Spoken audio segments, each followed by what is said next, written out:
Chapter 1. Departure. At dusk, the station was quiet. Not empty, just quiet, like a page turned gently in the middle of a book. The light was soft, filtered through thin clouds like watercolor on pale linen. The train sat patiently at the platform, its deep green body blending with the shade of nearby trees. It gave off a soft hiss, like a creature breathing calmly in its sleep. The traveler stepped aboard. No name was needed, no background story, just a person with a soft wool scarf, a canvas bag, and time. All the time in the world. They moved slowly, not out of fatigue, but because nothing was rushing them. The conductor smiled with a nod, wordless and warm. The first carriage smelled faintly of cedarwood and lavender. The windows were large, the cushions were generous. The world outside was about to move in slow motion. The train began to hum, just a hum at first, a vibration in the rails, a suggestion of departure.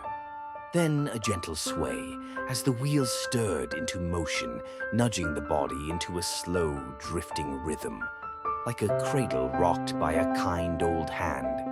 As the station slipped behind, the world softened. Fields yawned into view, swaying with late summer lavender in full bloom.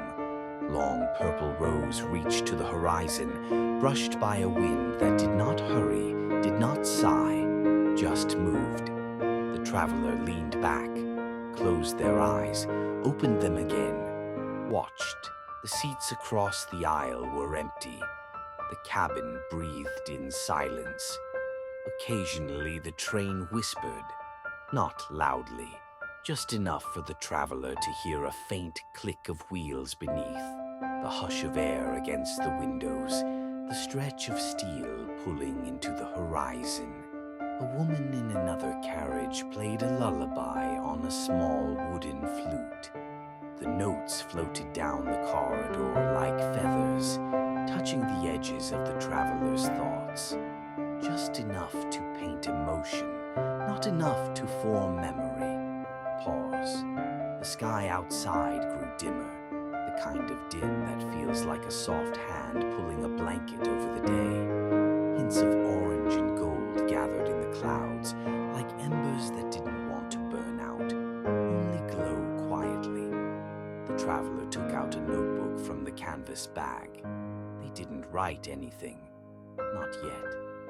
They just turned to a blank page, ran their fingers over the paper, and smiled. It felt like something was beginning. In the distance, a bell rang, from the engine perhaps, or from the past. A bell that said, "This is the first step."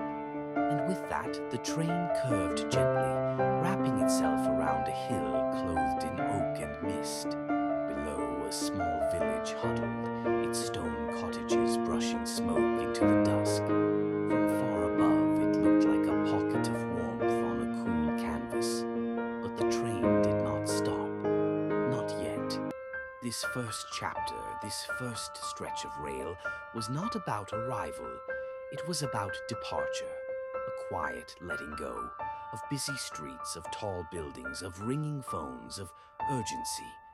All of it now far behind. The traveler took a breath, and another, and then another, slower than the rest. With each one they felt lighter. The conductor passed by again.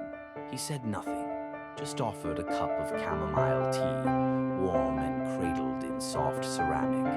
The traveler accepted it with both hands, nodding gratefully.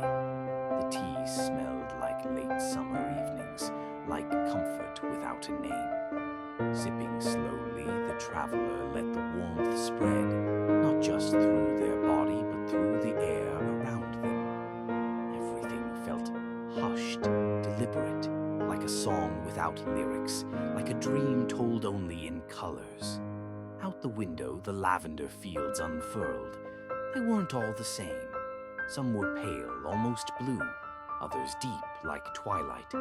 Between the rows, butterflies dipped and rose, aimless and exact at once. A small fox appeared once, paused. watched the train, then disappeared into the violet, as if he too understood the rhythm of the journey. A faint voice came over the speaker, aged and slow. Next stop in 1 hour. Let your thoughts wander. That was all. Not a name, not a location, just an invitation. The traveler smiled, turned to the window again, and let their mind drift, not backward, not forward, but sideways, into the folds of the moment. Outside, the lavender bent gently in the breeze. Inside, the traveler's eyelids grew heavy, not with exhaustion, but with trust. Trust in stillness, trust in slowness, trust in the path that does not need to be known. And so the first hour of the journey passed, like a sigh held for years and finally exhaled. The traveler didn't even notice the time slip by, only that it had become night, and the stars were beginning to appear one by one, like shy companions gathering for the journey.